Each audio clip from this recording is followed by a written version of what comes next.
Hello Leo, salamat sa pagbisita o salamat sa pagbabalik. Ito po ang inyong Sun, Moon, Rising Sign and Venus love reading para sa sign ng Leo. Ito po ay para sa buwan ng Hulyo.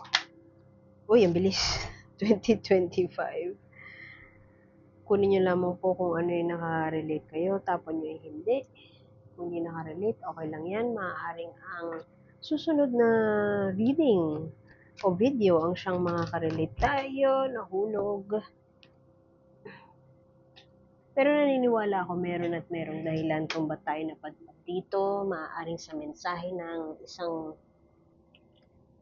nitong first card, mensahe ng ibang cards. Wow, too many fish. Too much emotions. It's a Cancer season. Kung hindi nakarelate, okay lang yan. Tapon nyo lang yung hindi kayo nakarelate. So, subscribe lamang po kayo para maabutan nyo yung next na pag-upload ng video. Okay, first energy, core energy mo, Leo, very much in touch with your emotions, contemplating about what to do, merong nararamdaman na kakaiba towards another person, kakaiba, positive na kakaiba, parang ano itong nararamdaman ko, pwedeng yung iba sa inyo ay merong, excuse me, pwedeng yung iba sa inyo ay merong, kaibigan, tapos nagka-develop, you're starting to develop some feelings for them pero hindi ka sure. Hindi ka sure, parang siguro yung iba sa inyo, feeling nyo pag ginawa nyo ay masisira yung friendship, masisira yung bond na meron na kayo. Pwedeng ganun. Pero pwede din naman na basta nag-check-in sa emotions. Yan. Yan yung energy na yan. Contemplating about Libra yata yun, baka gusto niyong panoorin yun. O Virgo. Pwede din na may Libra or Virgo kayong ka-connection. Yan din yung energy nila. Parang kinukumusta mo yung puso mo. Checking in with yourself, checking in with your emotions. Kumusta na. Pero yung first card na lumabas dito, tingnan mo, halos pareha sila, magkaibang deck yan, Fish. Lahat ng tao ngayon ay very much in touch with their emotions kasi it's a Cancer season. We are parang dinidiscover natin at kinikilala natin yung emotion natin. Parang kumusta ka heart, ganun. Libra yun, alam ko yung ganyan title niya mismo, kumusta ka heart. Ito, na siya, nag-explore, nag-decide na mag-explore, mag-dive deep na dun sa emotions niya, mag-dive deep na dun sa nararamdaman niya towards another person. Pwedeng ibang tao yan, pero kasi, hello, Leo reading to, so ikaw yan. Ikaw yan yung magda-dive deep sa emotional space mo, e-explore na yung depths of your emotion. Ano ba yan? Puro nahuhulog. Sandali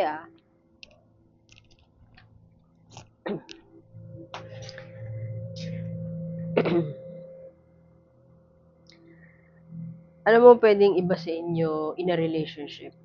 Meron kayong gustong palalimin na relasyon pero hindi sa karelasyon nyo. Bakit ko nasabi yun? Kasi you have here the lovers in reverse. Merong hindi pagkakaunawaan, merong hindi pagkakasunduan. At parang na to, parang nararatel na relasyon, current relationship, parang rocky siya. Tapos meron ka pang 9 of Wands dyan, no? Parang kailan ba matatapos to? Uh, end of the battle is near pero parang semifinals pa lang ganun. Hindi pa siya championship round kumbaga.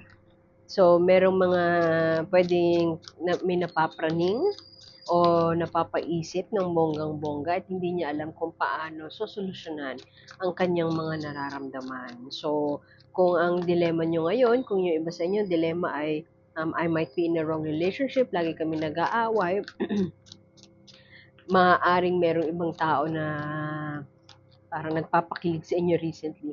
And unfortunately, hindi ito yung partner mo.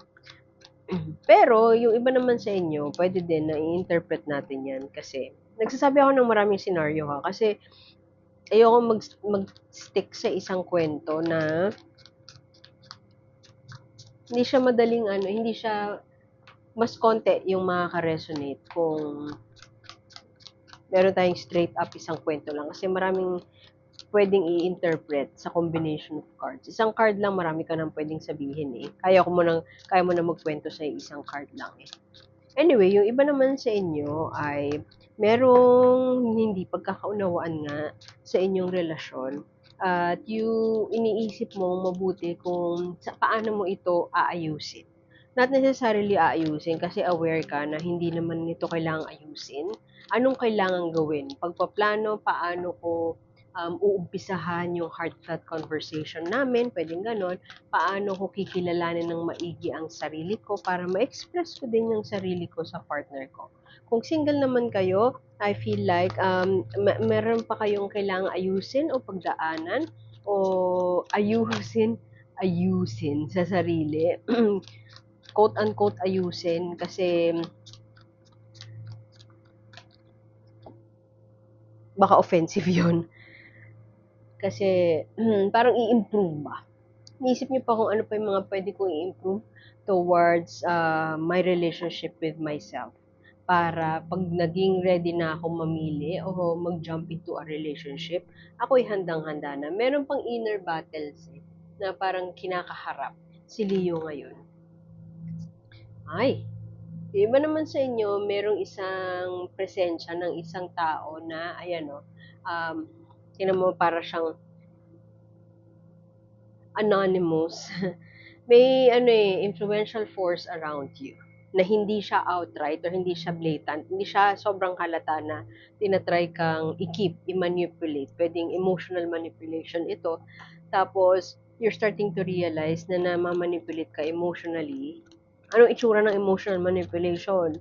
O halimbawa, may jowa ka, tapos gusto mong magkapag-basketball, simpleng-simple at common na example, gusto mong basketball, tapos yung jowa mo, iiyakan ka, o kaya gagawa na magsasakit-sakitan para lang hindi ka umalis at asikasuhin siya. Yan ang example ng emotional manipulation. Yung mga gumagawa nun, feel free na magalit sa akin, pero that's emotional manipulation.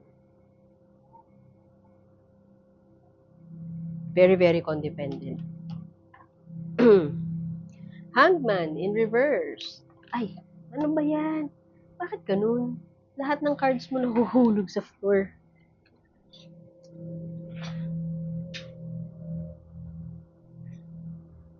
Ayaw na maghintay. Interesting. Ito yung sinasabi ko kanina na diving deep into your emotions. Kung meron kayong nararamdaman towards another person this July, pagdidesisyonan nyo na parang i-explore yung nararamdaman nyo na yon. At mukhang sasabihin nyo na. So kung kayo to, merong maglalakas ng loob na mag-express of their feelings. Kasi imagine mo, first card mo, Page of Cups. Ito ay exploration of your emotional space. Tapos first card na lumabas ay Three of Wands. Ito na yung yung kikilos na um, meron siyang lingering feeling of affection, love, o attraction sa isang tao. Tapos, ang Three of Wands, yun na yung magte-take na siya ng action towards that. Tapos, clarified pa ng Knight of Cups, a message of love. Pwede din na ito ay Cancer, Scorpio, Pisces. Pwedeng, not necessarily those signs, huwag kayo masyadong ma-obsess dun sa signs na yon. Pero, there would be a message of love coming towards you. Or, ikaw yung magsisend ng message of love towards somebody. Gusto ko malaman yung mga susunod na cards. Pero I feel like, yung iba siguro sa inyo in a relationship pa. So, medyo may contemplation pa kasi nga in a relationship kayo. Or may contemplation pa kasi meron kayong kailangan ayusin sa sarili niyo. Yung hanged man dyan na reverse, ito,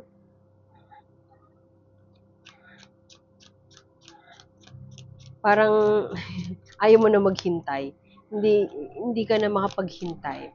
Ayaw mo na doon sa maiwan doon sa phase na hindi ka nagsasalita, hindi mo ino-open yung sarili mo. Parang ayaw mo na maghintay. Ayaw mo nang nasa limbo.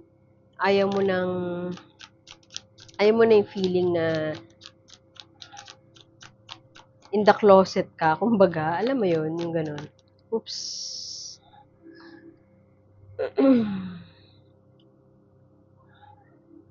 Yung karamihan sa inyo gusto nang lumaya, gusto nang umalis sa sitwasyon na parang, hindi pa ba matatapos 'to, giyera?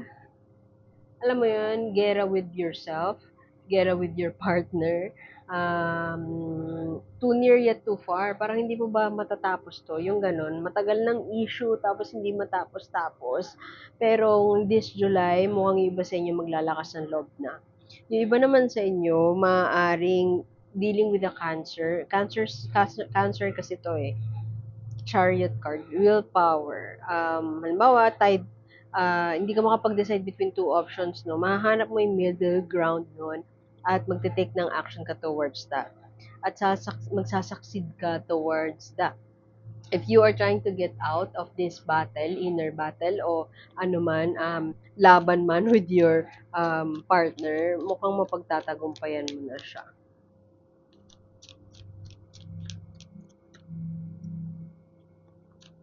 May may battle pang padating. Parang final leg pa. Kumbaga sprint, alam mo yun sa marathon, 'di ba sa dulo, yun na yung tatakbo ka ng mabilis para towards the finish line, pero pagod ka na. Meron munang exhaustion na darating bago ka fully magtagumpay towards getting yung gusto mo. Maaaring may mga tao sa paligid mo na ano eh,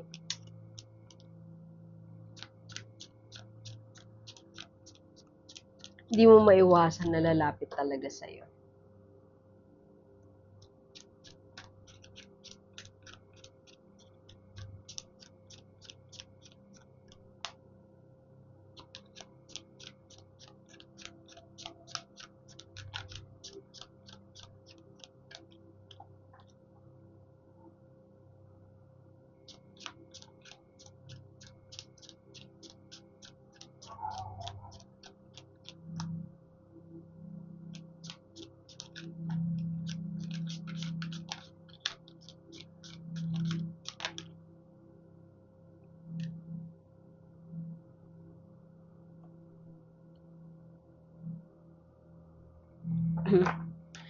Hindi mo maiwasan na lumalapit sa'yo. Itong tao na 'to maaaring mas bata sa'yo or ka-age mo, yung sinasabi ko kanina na cancer, magbibigay ng message of love. Kung ano man yung sign niya, mukhang maglalakas ng loob siya na magbigay ng mensahe. Puwede ngang ikaw din 'yan. Bahala na kayo kunin kung ano yung mga pieces na magre-resonate sa inyo. Pero meron ka ding isang naa-attract o nasa buhay mo pa, hindi mo pa siya maalis sa buhay mo. Puwede kasing yung iba sa inyo puwedeng sugar daddy 'yan, puwede din na influential figure siya, eh, sa'yo na semi-hawak ka niya sa leeg. Hawak sa leeg in a sense na puwedeng nagpaaral siya sa'yo, puwede din na siya yung nagbibigay ng allowance sa pamilya mo na hindi mo maibigay, yung gano'n. Whoever that person is, malaki ang impluwensiya niya sa'yo at nandiyan lang siya sa sidelines. Kumbaga siya yung ano mo, shadow mo na hindi mo talaga mapapaalis sa buhay mo and hindi ka din gagawa ng aksyon para paalisin siya kasi staple siya, eh, important siya sa buhay mo. Pero kung hindi mo man karelasyon 'yan, parang special relationship lang 'yan, yung magkakaproblema ka when it comes to yung totoong lover mo. Lalo na kung ka-age mo ta's mas matanda 'yan. Emperor kasi very ano 'yan, strikto, very authoritative figure in your life. And with all your ano here, with all your other cards here, may battle, tapos merong paglaya, aalis na doon sa limbo, magda-dive deep into an emotional journey with somebody else, hindi sa kanya. Ta's lovers pa in reverse. Um, there is, parang nagkaka-conflict na. Puwede kasi na yung iba sa inyo ayaw na sa setup with this person. Yung iba sa inyo puwede ngang gano'n, sugar baby. Tapos ayaw mo na ng gano'ng buhay. Tapos gusto mo ng kumawala doon sa scenario na gano'n. pero hindi mo alam kung paano i-open sa kanya. Moon card. Something will be illuminated to you this July. May mga realizations na isasampal sa iyo sa universe, pero I feel like susundin mo yung puso mo. Medyo malakas. Fire sign ka kasi, Leo. Fire sign si Leo. Malakas ang ano niya, kumpiyansa sa sarili. Malakas ang kumpiyansa mo sa sarili and confidence. So, kung ano yung gusto ng puso mo, yun yung susundin mo. Parang bahala na si Batman kung ano yung magiging reaksyon ng ibang mga tao sa paligid mo, lalo na yung mga tao na meron kang kumbaga soul contract. Kasi meron kang ipo-pursue na isang bagay na matagal nang bumabagabag sa'yo at gusto mong sundin yun, gagawin mo siya this July at magsasucceed ka dun. May kinalaman naman yun sa alam mo, ikaw tong controlling person sa buhay ni Leo, palayain mo na siya. Huwag ka ng Pero kung ikaw naman yung controlling person, Leo, huwag kang salawahan, ha? So, Ace of Cups, missed opportunity in love. Hala. Pwedeng yung iba sa inyo ay maduduwag. This July, mag-iisip lang siya. Pag-iisipan niya lang ng mabuti. Tama ba itong nararamdaman ko? Anong gagawin ko? Mag-contemplate lang siya, magmumukmuk lang siya, mag-withdraw lang siya ng sarili niya. Parang